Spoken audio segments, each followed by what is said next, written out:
tengahnya Pasifik, yaitu ada semacam anomali yang kita bicarakan tadi. Anomalinya ini berupa sebuah, kalau data dari Climate Watch-nya itu dia mengatakan bahwa yang paling dominan atau menyumbang rata-rata globalnya itu semuanya sekitar 6,76.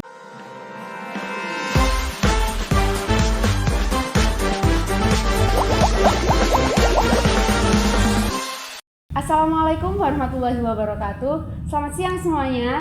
Kembali lagi di Orkes Manda, obrolan dan podcast seputar SMA Negeri 1 Pandaan dengan saya Lintang Putri Ramadhani dengan rekan saya Happy Kahyanaya. Nah, pada kesempatan kali ini kita tentunya nggak akan ngobrol-ngobrol sendiri nih. Kita hari ini ditemani oleh Pak Bobi. Halo semuanya. Nah, pada kesempatan kali ini Pak Bobi ini adalah salah satu guru di SMA Negeri 1 Pandaan, guru yang mengampu mata pelajaran geografi ya Pak. Nah, karena Pak Bobi ini adalah salah satu guru pengampu mata pelajaran geografi, tentunya kita nanti mungkin akan membahas masalah lingkungan. Oke.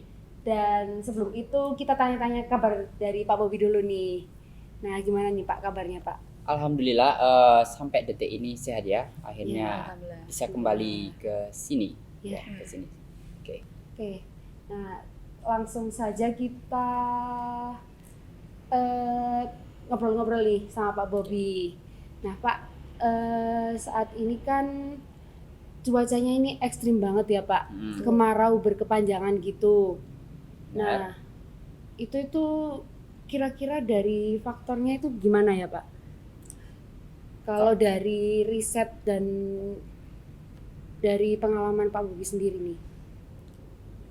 Kalau kita bicara cuaca saat ini ya, iklimnya saat ini sebenarnya kan normal harusnya. Iya. Ya. Tapi ada satu fenomena atau mungkin bisa disebut sebagai anomali ya. Anomali. Namanya kalau nggak salah namanya itu El Nino. El Nino. Ya. Sebenarnya ada El Nino, ada La Nina ya. Dan ada iklim yang normal seperti biasanya. Tetapi kita sedang mengalami El Nino. Kira-kira El Nino ini adalah faktor yang terjadi karena memang pure dari lingkungan atau bisa terjadi karena manusia ya Pak? Kalau El Nino ini lebih karena sirkulasi apa ya, faktor alam. Jadi nggak ada pengaruhnya sama manusia. Ya. Jadi kalau kita bahas lebih lanjut, sebenarnya kita perlu bicara lebih dalam tentang masalah atau punya pengetahuan tentang atmosfer sama oceanografi, jadi bisa memahami lebih detail. Tetapi kalau boleh kita bicara lebih simpelnya adalah, jadi di daerah daerah timurnya Indonesia itu kan dia dekat dengan yang namanya Samudra Pasifik. Nah, Samudra Pasifik ini kan luas banget. Iya, benar banget nih Pak. Nah, Samudra Pasifik yang sebelah barat berarti juga ada yang sebelah timur. Nah, posisinya yang terjadi saat ini itu kan angin, ada yang namanya Walker circulation di bumi ini. Ya. Jadi pergerakannya dari timur ke barat. Dan fokus ke pergerakan di daerah ekuator. Nah, kita kan salah satu negara yang ada di ekuator kan? Iya, di Khatulistiwa. Nah, akhirnya pergerakan yang dari daerah timurnya Pasifik ini dia menyebabkan tapi pergerakan anginnya ini nggak terlalu kencang, nggak terlalu besar. Akhirnya di mana daerah tengahnya Pasifik dia itu ada semacam anomali yang kita bicarakan tadi. Anomalinya ini berupa sebuah kolam hangat. Nah, kolam hangat ini menyebabkan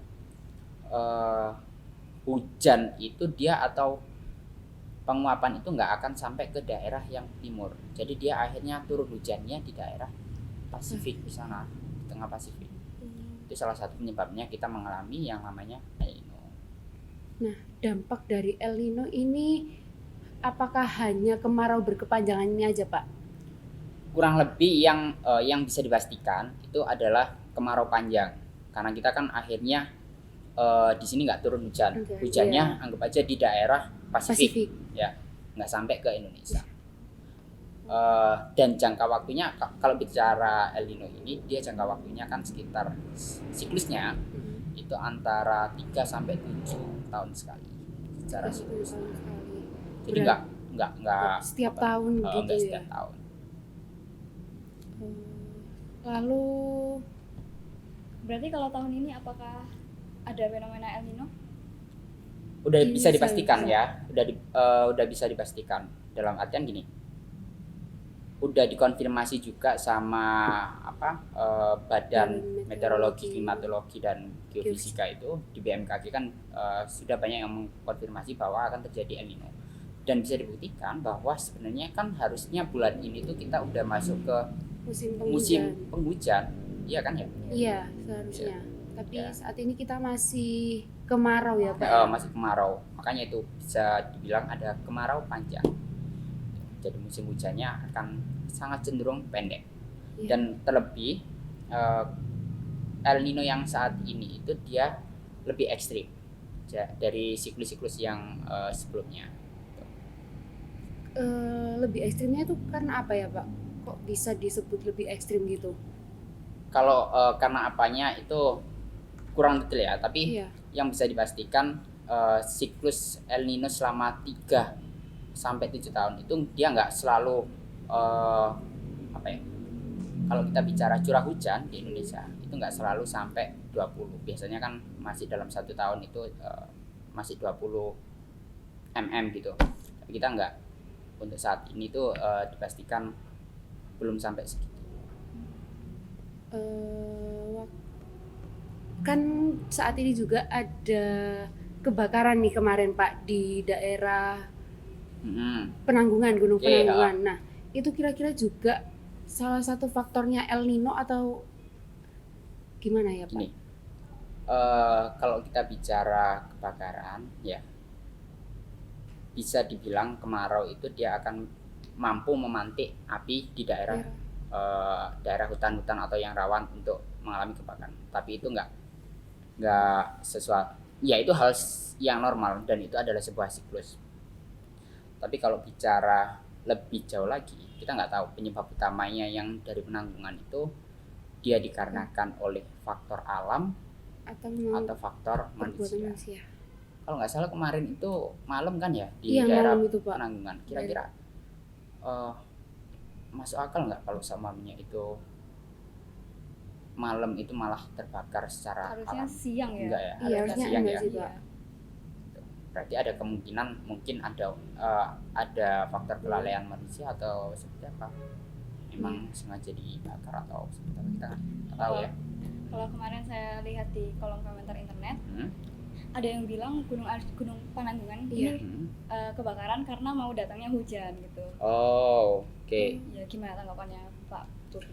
Ya mungkin itu bisa ya kalau kita, ya mungkin ada faktor alam yang belum bisa kita diskusikan di sini. Tapi kalau memang kita bicara masalah, apalagi cuacanya kan akhir-akhir ini kan panasnya kayak gerah banget gitu ya.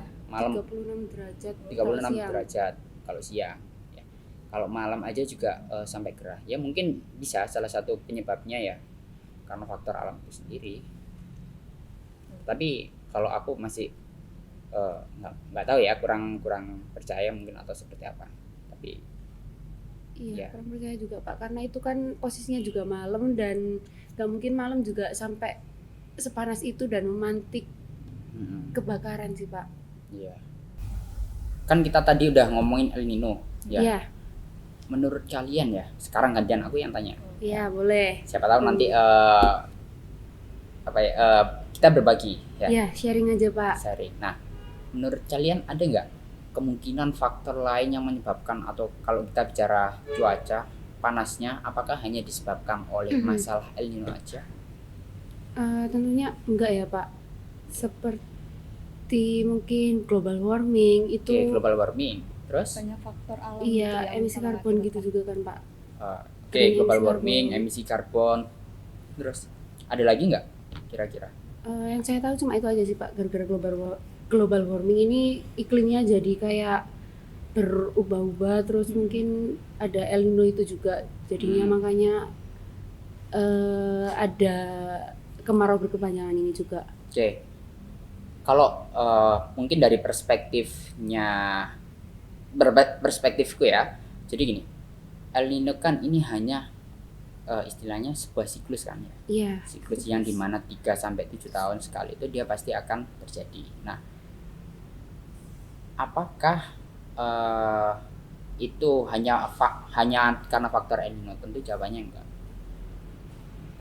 enggak. Karena apa? Karena kita harus bicara, atau mungkin kalian udah disebut sama Lintang, kita ada yang namanya global warming kan ya.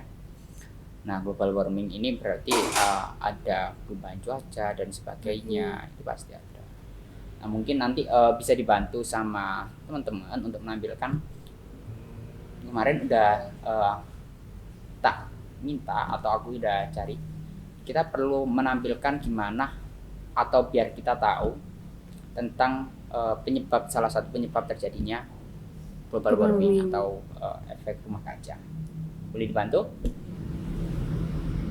Nah, kalau kita lihat ke sini ya, Lintang sama Naya, sama teman-teman semua, efek rumah kaca salah satu, kalau kita bicara tentang global warming, salah satunya adalah berkaitan sama emisi gas rumah kaca atau yang sering disebut GRK kan ya. Iya, nah, GRK ini kalau data dari Climate Watch-nya itu dia mengatakan bahwa yang paling dominan atau menyumbang masalah emisi itu ternyata adalah energi. Ya, energi. Energi itu kaitannya sama apa aja coba? Matahari. Oke, matahari. Listrik. Ya, listrik. Terus penggunaan bahan bakar. Ya, kan banyak.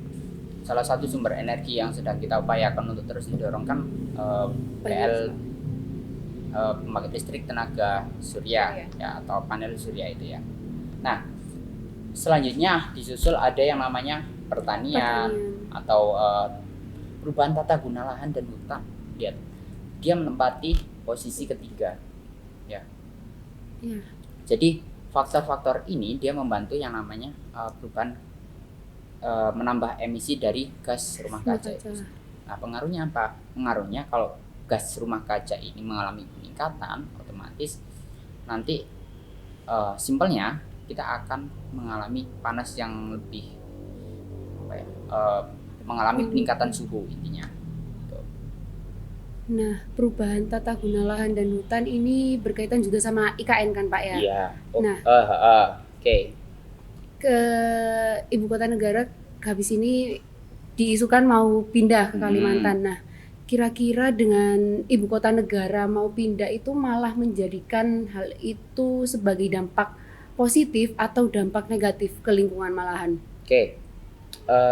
Terima kasih. Ini sebenarnya salah satu isu yang cukup menarik ya.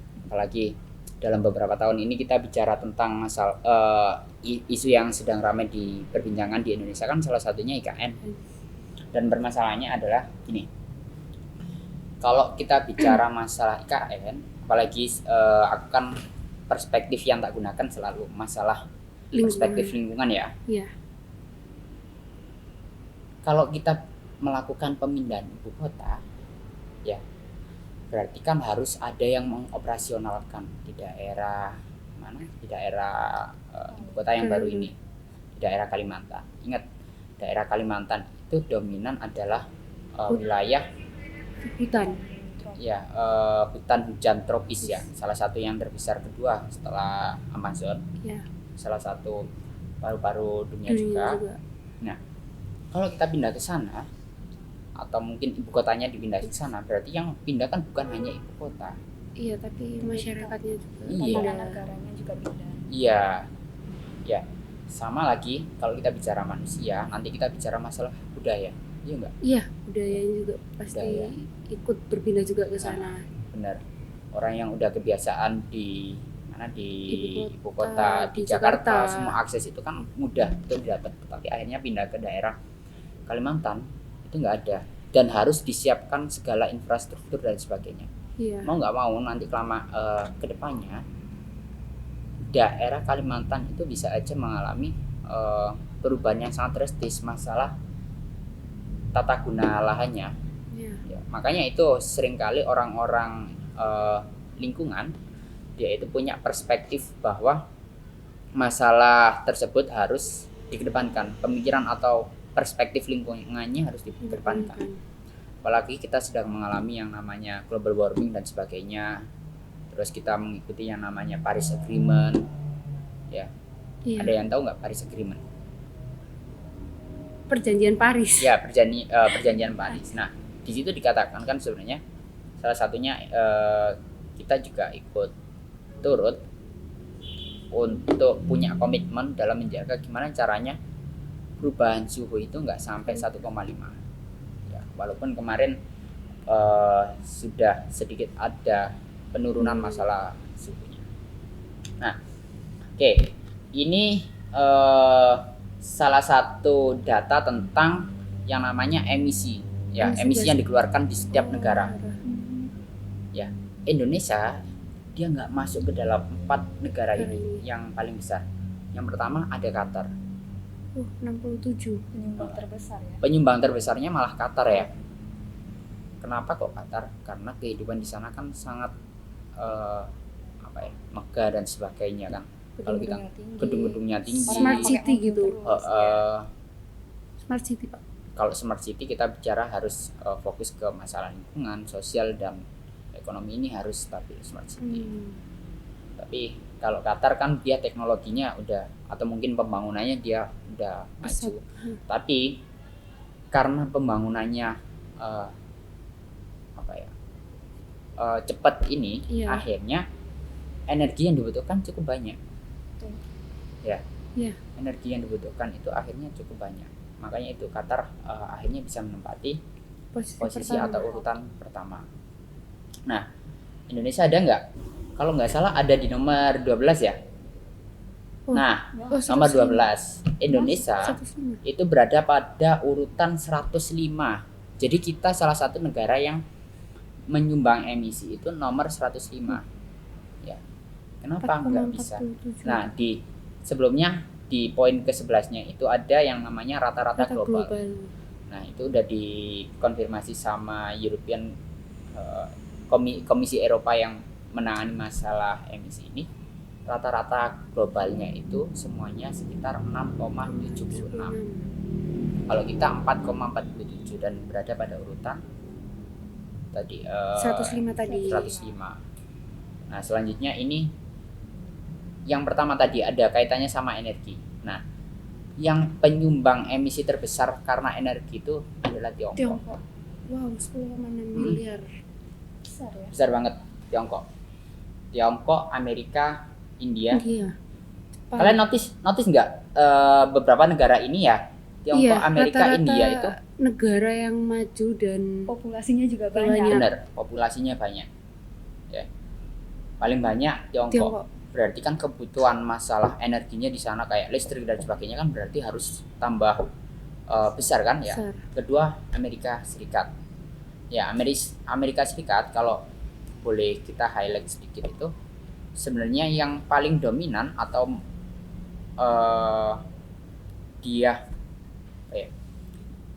kotanya yang menyumbang energi terbesar adalah daerah-daerah kosmopolitannya. Ya, daerah-daerah seperti Jakartanya. Karena kenapa? Karena di kota itu cenderung penggunaan masalah energinya itu sangat besar dan banyak. Di Indonesia ada 092, tapi kalau ini kan bicara masalah energinya dari mereka, emisi yang dikeluarkan dari pengelolaan energi. Tiongkok 10,6 ya, Amerika, terus di poin ke-6-nya tadi ada Indonesia. Ya, ini yang perlu kita pahami. Nah, perlunya kita memahami ini apa? Untuk kita sadar bahwa masalah-masalah seperti ini, masalah global warming dan sebagainya atau pemanasan global itu berkaitan dengan ini semua. Nah, kira-kira apa sih Pak, kita sebagai generasi muda harus melakukan langkah seperti apa untuk mengurangi hal ini bisa terjadi? Mencegah gitu ya? Iya, mencegah. Kalau hal-hal yang untuk praktiknya, apalagi generasi kalian, pesanku cuma satu sih. yang memungkinkan untuk yang kita lakukan adalah sebisa mungkin kita aware terhadap masalah penggunaan energi. Kita tahu kan tadi energi itu yang paling dominan untuk masalah penyumbang emisi, yang dimana itu salah satu yang menyebabkan terjadinya pemanasan global. Yang kedua, kalau nggak salah di sekolah kita udah menerapkan kurikulum merdeka ya. Iya, Ya. kurikulum merdeka. Ada yang namanya salah satu Tema. temanya itu ya. ada apa? Gaya hidup, Gaya hidup berkelanjutan. berkelanjutan. Nah, seenggaknya ketika kita beranjak untuk memahami masalah gaya hidup berkelanjutan, kita harus paham secara kompleks, secara benar-benar bahwa yang dimaksud gaya hidup berkelanjutan itu bukan hanya masalah sampah yang seringkali disimplifikasi atau disimpelkan adalah gaya hidup berkelanjutan ya wis isu lingkungan ya adalah sampah, bukan energi isu lingkungan ya. Iya. Kan masih banyak tuh teman-teman atau mungkin anak-anak yang kelupaan matiin AC atau sebagainya. Kipas Pak Oh, biasanya. kipas ya. Iya. Kita nggak pakai AC ya. Oke, kipas. Menggunakan kipas. Kipasnya kan menggunakan energi. Energi juga. Kalau nggak dimatikan kan juga terbuang sayang. Masalah air. Ya itu impact-nya ke kehidupan kita. Gitu. Ada lagi nggak? El Nino itu juga dapat mengalami kekurangan air juga ya Pak? Berdampak ke kekurangan air juga gara-gara kekeringan itu tadi. Ya, udah pasti kan kalau itu Iya. ya. Kalau kita bicara kekeringan atau kemarau panjang namanya kemarau. Berarti kan hujan nggak ada, stoknya itu stok air pasti akan mengalami nipis. Nah ini Pak, ada krisis air bersih.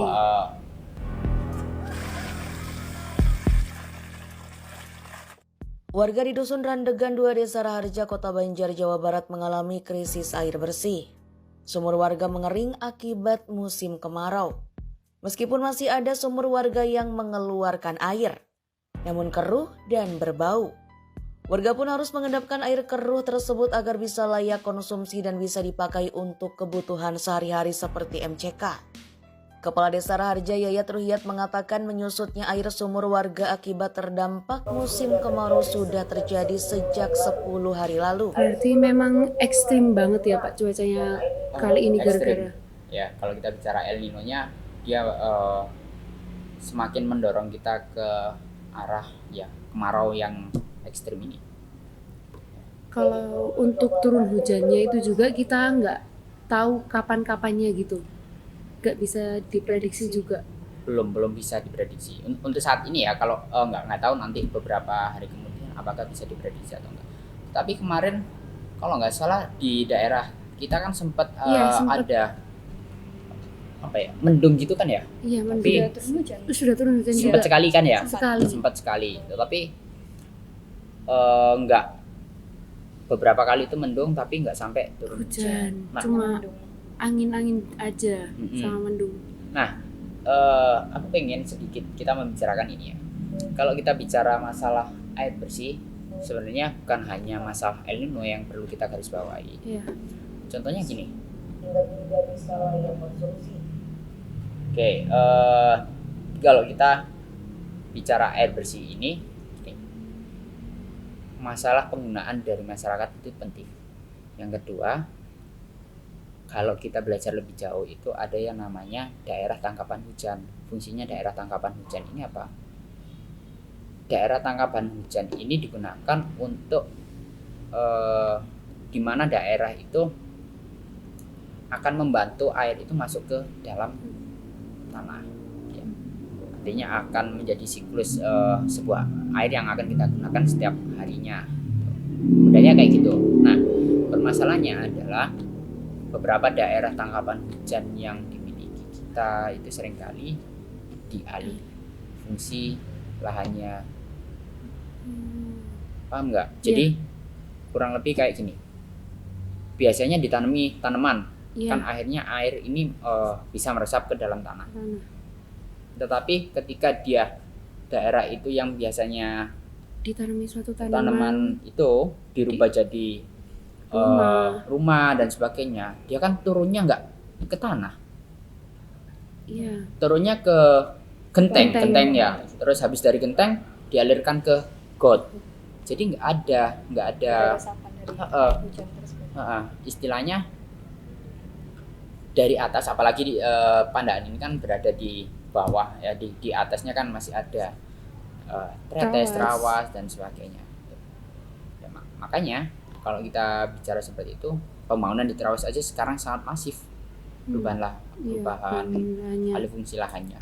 Seperti dibuat kafe-kafe kalau di Trawas sekarang. Ya, tuh.